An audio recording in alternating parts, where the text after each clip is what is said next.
Hello friends, मैं अभय प्रताप सिंह और आज का हमारा टॉपिक है मध्य प्रदेश करंट अफेयर। ये मध्य प्रदेश की जो हम सीरीज़ चालू की है, ये इसका पार्ट नंबर 2 है।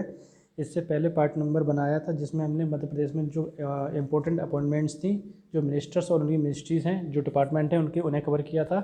उसी के साथ में हमने एक थर्ड टॉपिक देखा था, उसमें जो इंपॉर्टेंट बुक्स थी, जो मध्य प्रदेश के इंपॉर्टेंट राइटर्स हैं उनके द्वारा जो बुक निकाली गई हैं उनको या फिर लॉन्च की गई हैं, उन्हें कवर किया था। इस टॉपिक को उसकी जो पिछला वीडियो था उसकी लिंक मैं आपको डिस्क्रिप्शन में अवेलेबल करवा दूंगा, जहाँ से आप उस वीडियो को देख सकते हैं। तो ये हमारा जो सेकंड वीडियो है, इसमें हम जो मेन इवेंट हुई हैं उन्हें चर्चा करेंगे। तो सबसे पहले जो इसमें टॉपिक है वो ये है कि जो भारत सरकार द्वारा हर वर्ष जो स्वच्छ सर्वेक्षण अवार्ड दिए जाते हैं, ये जो 2020 में दिए गए, ये 5वें नंबर के थे। तो जो चौथे नंबर पर लगातार जो सबसे स्वच्छ शहर घोषित किया गया है वो किया गया है आपका इंदौर। इंदौर ने 5 बार में से 4 बार सबसे स्वच्छ शहर के तौर पर उभर के आया है। इंदौर जो शहर है ये मध्य प्रदेश के मिनी मुंबई के नाम से जाना जाता है और औद्योगिक क्षेत्र होने से के कारण इसे मध्य प्रदेश की राजधानी, औद्योगिक राजधानी भी कहा जाता है। इसके बाद जो दूसरे नंबर पर आया है वो आपका सूरत है और तीसरे नंबर पर जो आया है वो नवी मुंबई है। जो सबसे स्वच्छ राजधानियों में से जो नंबर जो सबसे स्वच्छ राजधानियाँ हैं उनमें भोपाल नंबर 1 पर आया है। भोपाल सबसे स्वच्छ राजधानी है। जब आप देखेंगे कि गंगा के किनारे बसा सबसे स्वच्छ शहर जो है वो है वाराणसी। वाराणसी यहाँ पर एक ज्योतिर्लिंग भी है। इसी के साथ में जब आप देखेंगे कि यहाँ से जो वर्तमान प्रधानमंत्री हैं वो यहीं से इलेक्शन लड़के पार्लियामेंट में जाते हैं। यानी कि उनकी यहीं असेंबली है। इंदौर ने ये अवार्ड जो जीता है वो चौथी बार जीता है, लेकिन इंदौर नगर निगम इस अवार्ड को 5वीं बार भी जीतना चाहती है। इसलिए लोगों को जागरूक करने के लिए उन्होंने एक गाने को लॉन्च करवाया है। इस गाने को जो आवाज़ दी है वो शांतनु मुखर्जी ने दी है। 10 लाख से अधिक आबादी वाला जो सबसे स्वच्छ शहर उभर के उभरा है, ये भी आपका इंदौर ही उभर के आया है। मध्य प्रदेश में 4 ऐसे शहर हैं जो 10 लाख से अधिक आबादी वाले हैं: इंदौर, जबलपुर, भोपाल और ग्वालियर। ये लास्ट ईयर एमपीपीएससी में क्वेश्चन पूछा गया था। ड्रोन की सहायता से शहर को साफ करने वाला भारत का पहला शहर ये भी आपका इंदौर ही है। मध्य प्रदेश की किस स्मार्ट सिटी प्रोजेक्ट को the one globe award for excellence से नवाजा गया है? ये भी आपका इंदौर स्मार्ट सिटी है। स्वच्छता से संबंधित जितने भी क्वेश्चन आते हैं उसमें से 50% का आंसर इंदौर ही होता है। किस राज्य ने मुख्यमंत्री किसान कल्याण योजना की शुरुआत की? ये की है मध्य प्रदेश ने। मध्य प्रदेश ने एक योजना को शुरुआत की है, यह मुख्यमंत्री किसान कल्याण योजना।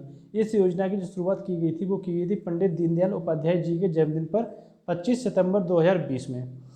इसके तहत ये जो योजना है ये कुछ इस तरह से है कि जो केंद्र सरकार जो योजना चला रही है, पीएम किसान योजना, उसी की कॉपी कर इस योजना को बनाया गया है। बस इसमें बेसिक डिफरेंस इतना है, जो प्रधानमंत्री किसान सम्मान योजना है इसके तहत जो सम्मान निधि दी जाती है वो 6,000 रुपये दी जाती है, और जो मुख्यमंत्री किसान कल्याण योजना है इसके तहत जो लाभार्थी किसान होंगे उन्हें 4,000 रुपये की किस्त दी जाएगी। 4,000 रुपये की किस्तों को 2-2 हज़ार रुपये की किस्तों में डिवाइड किया जाएगा, जिसकी 2 किस्तें होंगी, मतलब 2-2 हज़ार रुपये, 4,000 रुपये हो जाएंगे। इन्हें जो लाभार्थी किसान होंगे उन्हें हस्तांतरित किया जाएगा। इसकी जो पहली किस्त भेजी गई थी वो भेजी गई थी 25 सितंबर 2020 को। इसकी डेट पूछी जा सकती है। इसके बाद जो आप देखेंगे कि अब हम बात करेंगे जो राज्यपाल थे उनसे। अभी हाल ही में मध्य प्रदेश के जो राज्यपाल थे उनका निधन हो गया था। तो हाल ही में किस राज्य के राज्यपाल लालजी जो टंडन जी हैं, इनका निधन हुआ था। ये हैं अपने मध्य प्रदेश के रहने वाले, ये आपके उत्तर प्रदेश के लखनऊ के हैं, लेकिन इनके जो मध्य प्रदेश के राज्यपाल थे इनका निधन हुआ है। इनकी एज 85 थी और ये 2019 में मध्य प्रदेश के राज्यपाल नियुक्त हुए थे। इनका जो कार्यकाल था वो था 29 जुलाई 2019, 29 जुलाई 2019 से 30 जून 2020, इसके बीच में ये राज्यपाल रहे थे। ये 22वें नंबर के मध्य प्रदेश के राज्यपाल थे। इनकी जो डेथ हुई है वो हुई है 21 जून 2020 को।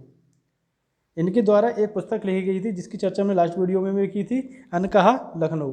ये लालजी टंडन जी के द्वारा ही लिखी गई थी। वर्तमान में जो मध्य प्रदेश के राज्यपाल हैं इनकी ये है मंगूभाई छगन भाई पटेल। लेकिन इनसे पहले जो राज्यपाल थे और लालजी टंडन जी का जिन्हें अतिरिक्त कार्यभार दिया गया था, ये दिया गया था आनंदीबेन पटेल जी को। आनंदीबेन पटेल जी के बाद ये जो राज्यपाल बने वो बने हैं मंगूभाई छगन भाई पटेल। ये आपके गुजरात से बिलोंग करते हैं।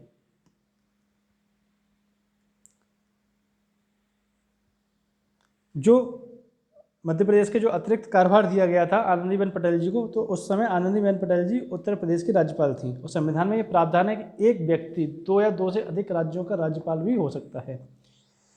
जब एक व्यक्ति दो या दो से अधिक राज्यों का राज्यपाल होता है तो फिर उसकी जो सैलरी होती है वो दो भागों में डिवाइड कर दी जाती है, तो जिससे दोनों राज्य आधी आधी सैलरी देते हैं।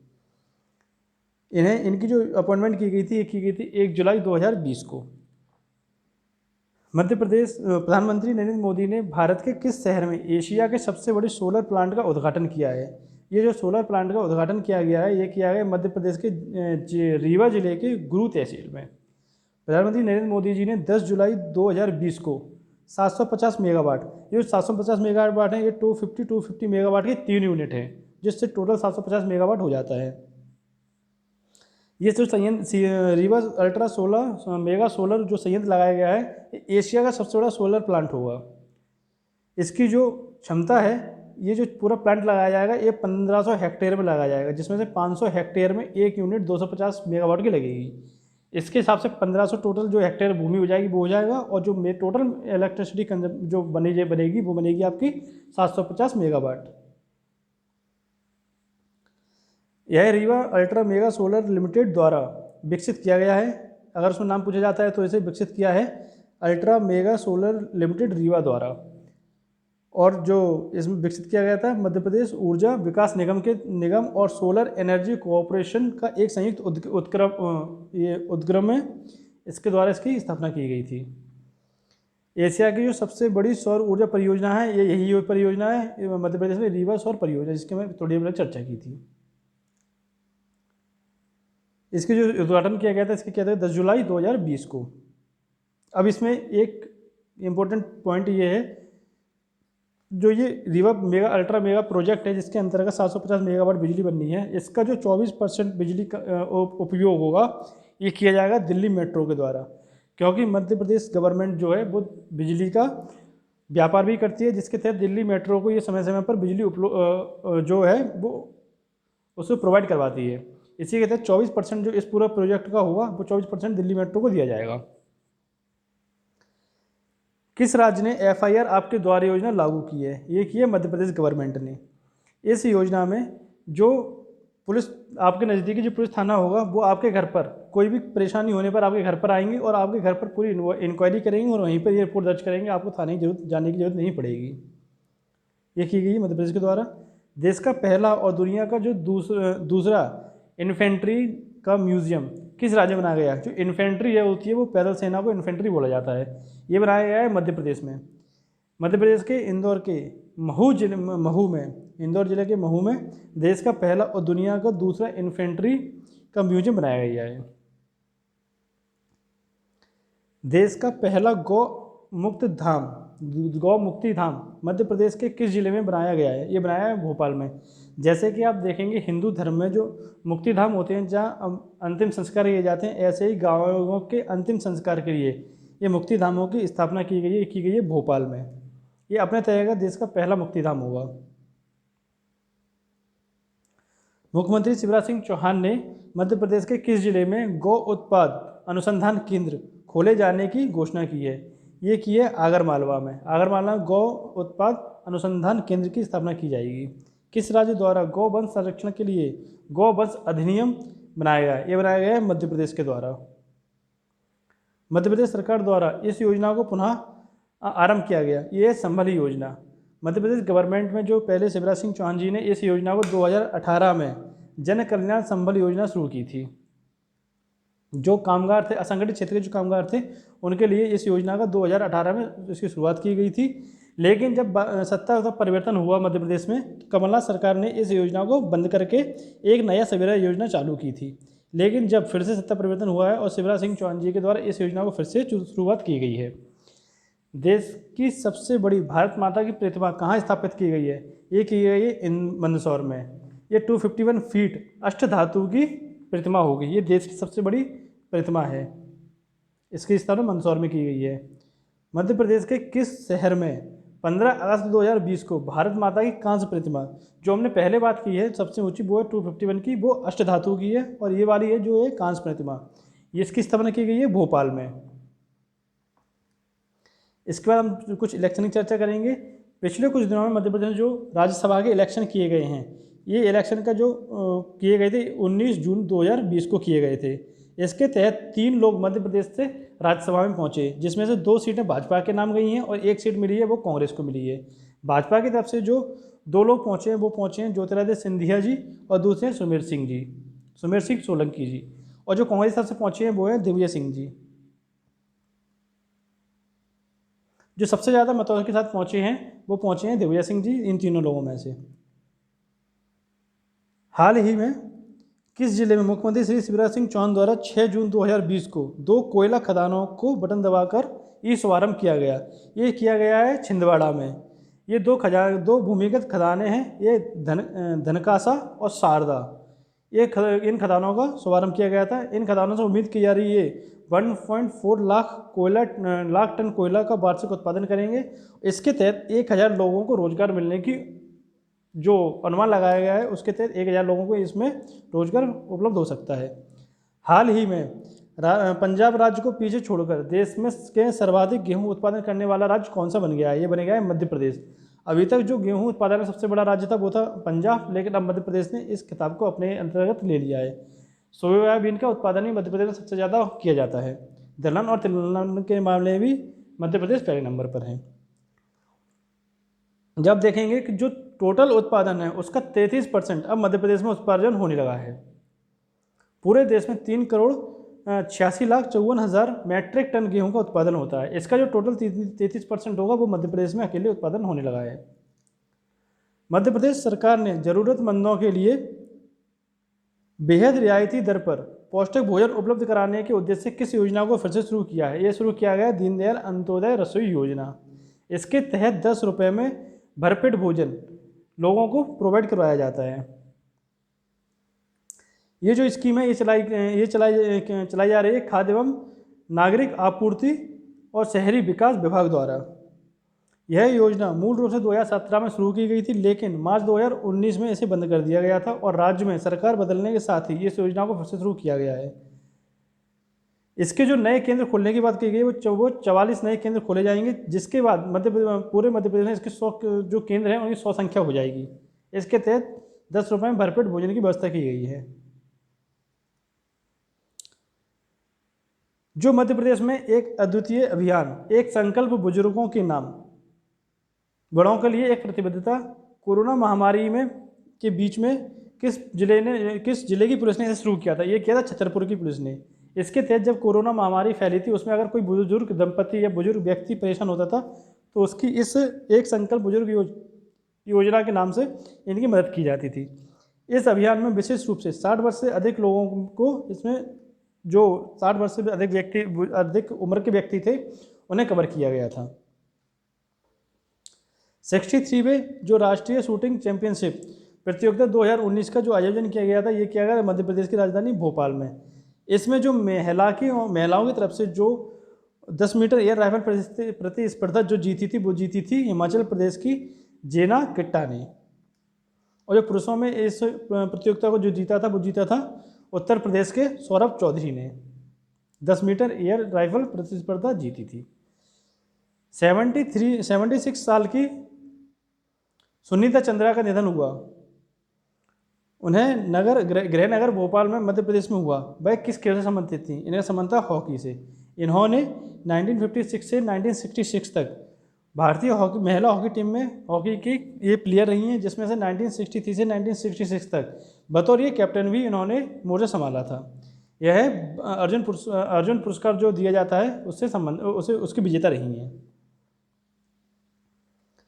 प्रधानमंत्री मातृ वंदना योजना के कार्यान्वयन में किस राज्य ने पहला स्थान प्राप्त किया? मध्य प्रदेश। इस योजना का मध्य प्रदेश ने इसके तहत पहला स्थान प्राप्त किया है। इस योजना का उद्देश्य गर्भावस्था के दौरान या पहले जीवित बच्चे के जन्म के बाद उचित आराम और पोषण सुनिश्चित करने हेतु कामकाजी महिलाओं को वेतन के नुकसान के लिए 5,000 रुपये का जो नगद प्रोत्साहन प्रदान किया जाता है। तो इसमें भी नंबर 1 पर मध्य प्रदेश है। मध्य प्रदेश को प्रधानमंत्री मातृ वंदना योजना में उल्लेखनीय कार्य करने के लिए कितनी श्रेणियों में राष्ट्रीय पुरस्कार प्रदान किए गए हैं? ये किए गए हैं 3 श्रेणियों में। भूमि रिकॉर्ड और सेवा सूचकांक 2020 में भूमि रिकॉर्ड के डिजिटलाइजेशन के मामले में सर्वश्रेष्ठ राज्य बना, ये बना है मध्य प्रदेश। इसका जो दूसरा स्थान लिया है वो लिया है उड़ीसा ने, और तीसरे और सबसे लास्ट जो केंद्र शासित राज्य रहा है वो रहा है आपका लद्दाख। भूमि रिकॉर्ड डिजिटलाइजेशन, इसके तहत भूमि रिकॉर्ड और सेवा सूचकांक 2020 national council of applied economic research द्वारा जारी किया जाता है। 3 दिवसीय ओरछा नमस्ते कार्यक्रम 2020 कब आयोजित किया गया? इसका आयोजन किया गया था 6 से 8 मार्च 2020 को। ओरछा को सबसे बढ़िया हेरिटेज सिटी के रूप में 2017-18 में राष्ट्रीय पर्यटन अवार्ड मिल चुका है। बुंदेलखंड में ओरछा को दूसरा अयोध्या भी कहा जाता है। ये जो आपका ओरछा है ये मध्य प्रदेश की निवाड़ी तहसील में आता है। पहले ये टीकमगढ़ के अंतर्गत आता था, लेकिन जब टीकमगढ़ से निवाड़ी अलग हुई तो उसके बाद ये निवाड़ी में आने लगा है। तो ये 6 से 8 मार्च के अंतर्गत नमस्ते ओरछा प्रोग्राम किया गया था। केंद्र सरकार ने 2 मार्च 2020 को मध्य प्रदेश के किस अभ्यारण्य को एक पर्यावरण संवेदनशील क्षेत्र घोषित किया है? ये घोषित किया है चंबल राष्ट्रीय अभ्यारण्य को। जो चंबल राष्ट्रीय अभ्यारण्य है इसमें जलवायु परिवर्तन और इसमें पर्यावरण संवेदनशील क्षेत्र वन और जलवायु परिवर्तन मंत्रालय द्वारा इसमें शामिल किया गया है। इसकी जो टोटल जो ये विस्तार है चंबल अभ्यारण्य का, ये 400 किलोमीटर है, वर्ग किलोमीटर। इसके अंतर्गत 3 जिले आते हैं, एक तो श्योपुर, मुरैना और फिर भिंड। ये तीनों जिले ही मध्य प्रदेश के जिले हैं। इसमें जब आप देखेंगे तो पर्यावरण संवेदनशील क्षेत्र घोषित होने से इस क्षेत्र में उन गतिविधियों को प्रतिबंधित करने में मदद मिलेगी जो स्थानीय वनस्पतियों और जीवों को नुकसान पहुंचाती हैं।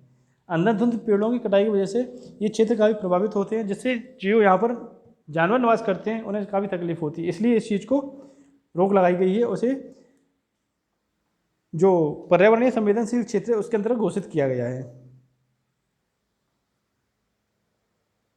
बड़े राज्यों की श्रेणी में पोषण अभियान के समग्र कार्यान्वयन के लिए देश में मध्य प्रदेश का कौन सा स्थान रहा? ये रहा है तीसरा स्थान मध्य प्रदेश का। पहला आंध्र प्रदेश का इसमें स्थान था। मध्य प्रदेश सरकार द्वारा शहरी क्षेत्र में महिलाओं को घर पर मास्क बनकर रुपए कमाने के लिए सक्षम बनाने के लिए कौन सी योजना शुरू की गई है? जीवन शक्ति योजना। ये जो जीवन शक्ति योजना है ये महिलाओं को घर पर मास्क बनाकर रुपए कमाने के लिए इस योजना का शुरुआत की गई थी, जिससे महिला आत्मनिर्भर हो सके। इस योजना के तहत सरकार उन्हें प्रति मास्क 11 रुपये भुगतान करेगी। हर मास्क की जो कीमत है वो 11 रुपये होगी, जो मध्य प्रदेश सरकार के द्वारा भुगतान की जाएगी। मध्य प्रदेश सरकार द्वारा रोग से लड़ने के लिए लोगों की प्रतिरक्षा प्रणाली को बढ़ाने के लिए कौन सी योजना शुरू की गई थी? ये योजना शुरू की गई थी आपकी जीवन अमृत योजना। ये जो जीवन अमृत योजना है इसी के तहत जो त्रिकूट चूर्ण जो है इम्यूनिटी बूस्ट करने के लिए गवर्नमेंट की तरफ से दिया गया था, इसे दिया गया था। इसका जो उत्पादन किया जाता है ये आयुर्वेदिक उत्पादन है, जिसे आयुष विभाग द्वारा तैयार किया गया था। इसके ऊपर काफ़ी कंट्रोवर्सी भी हुई थी, तो इस पर ध्यान दीजिएगा।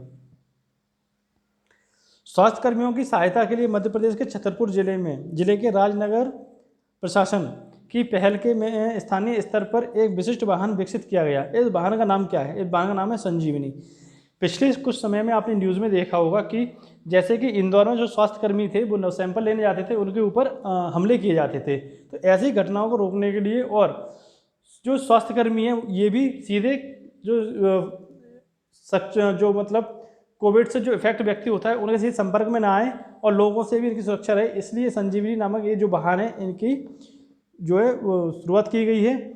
ये वाहन को कुछ इस तरह मॉडिफाई किया गया है जिसमें कर्मचारी अंदर बैठे ही बैठे नमूने भी ले सकते हैं और उनकी जांच का पूरा रिपोर्ट भी दे सकते हैं। वाहन स्वास्थ्य कार्यकर्ताओं को किसी भी क्षेत्र के अंदर पहुंचने और बिना वाहन के बाहर निकले संदिग्ध लोगों का परीक्षण करने में मदद करेगा।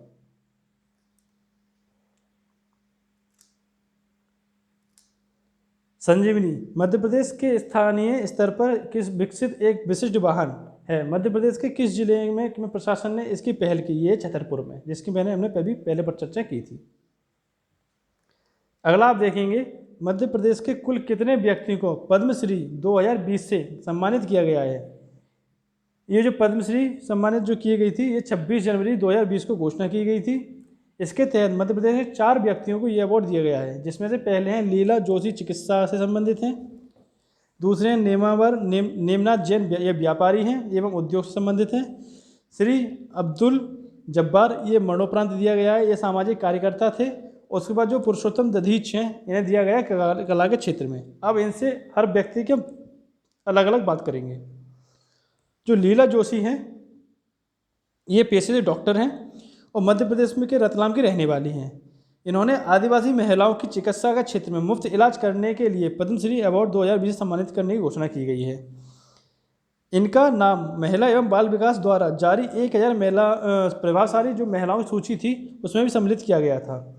नेशनल स्तर की महिला रोग विशेषज्ञों की संस्था federation of strategic and gynaecological societies of India, जिसे शॉर्ट में फॉक्सी बोलते हैं, 2019 प्राइज ऑफ फॉक्सी अवार्ड से भी इन्हें नवाजा जा चुका है। जो दूसरे व्यक्ति हैं ये हैं आपके Nemnath Jain, Prestige group of institute के फाउंडर, चेयरमैन को उद्योग क्षेत्र में उत्कृष्ट कार्य करने के लिए पद्मश्री अवार्ड से सम्मानित किया गया है। इसके बाद जो है वो है श्री अब्दुल जब्बार, ये एक सामाजिक कार्यकर्ता हैं। जब आप देखेंगे मध्य प्रदेश में जो घटना हुई थी 2 और 3 दिसंबर 1984 को, जो भोपाल गैस त्रासदी हुई थी, उस गैस त्रासदी में जो महिलाएं बची थी उनको आत्मनिर्भर बनाने के लिए तथा उन्हें प्रताड़ना से बचाने के लिए इन्होंने कई कार्य किए हैं, जिसके लिए इन्हें ये अवार्ड दिया गया है। चौथे जो व्यक्ति हैं वो है आपके पुरुषोत्तम दधीच। ये कला के क्षेत्र में इंदौर के रहने वाले प्रसिद्ध कथक नृत्य गुरु डॉक्टर पुरुषोत्तम दधीच को पद्मश्री अवार्ड दिया जाएगा। इसके पूर्व इन्हें 2019 में संगीत नाटक अकादमी द्वारा भी सम्मानित किया जा चुका है। किस राज्य सरकार द्वारा रोजगार सेतु योजना का शुभारंभ किया गया? ये किया गया मध्य प्रदेश सरकार द्वारा। रोजगार सेतु योजना मध्य प्रदेश सरकार द्वारा कोविड-19 में स्थिति में कुशल प्रवासी श्रमिकों को सहायता और रोजगार प्रदान करने और विभिन्न उद्योगों में कुशल श्रम आवश्यकता को पूरा करने के लिए शुरू की गई है। इसी के उद्देश्य के लिए जो राम सेतु पोर्टल है इसकी शुरुआत की गई है, ताकि बेरोजगार कुशल प्रवासियों को उनके व्यवसाय से संबंधित काम मिल सके। तो ये की गई थी मध्य प्रदेश सरकार द्वारा। इसका नाम है रोजगार सेतु योजना। कोविड-19 में जो प्रवासी मजदूर थे, जो बाहर से मध्य प्रदेश की तरफ पलायन करके आए थे, जो मध्य प्रदेश निवासी थे लेकिन बाहर काम करते थे, उनके लिए इस योजना का शुभारंभ किया गया जिससे उन्हें रोजगार प्रदान किया जा सके। तो ये पार्ट 2 था। इसकी लिंक में आपको जो PDF है वो आपको टेलीग्राम पर प्रोवाइड कर दी जाएगी और इस टेलीग्राम की जो लिंक है वो आपको डिस्क्रिप्शन में मिल जाएगी। अगर आपको वीडियो अच्छा लगा हो तो शेयर करें और सब्सक्राइब करें। तब तक के लिए थैंक यू। जय हिंद।